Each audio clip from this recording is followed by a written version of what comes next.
भावबंद पढ़ता हूं इस नज्म का। बहुत रोया हूं मैं ये मिसरे कहते हुए।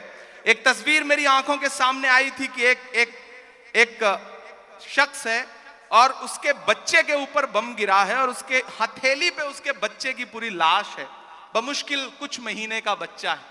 मैंने वो तस्वीर देखा था और ये मिसरे हुए थे बहुत रोते हुए कि दुध मुहे बच्चों के भी ख्वाब हुआ करते हैं। क्या कहना, वाह। मुझे पता है यहाँ अदब को सुनने वाले लोग बैठे हैं, ईमान वाले लोग बैठे हैं, मुझे दुआ देना इन मिसरों पे कि दुध मुहे बच्चों के भी ख्वाब हुआ करते हैं, जंग करने के भी आदाब हुआ करते हैं, जंग करने के भी आदाब हुआ करते हैं।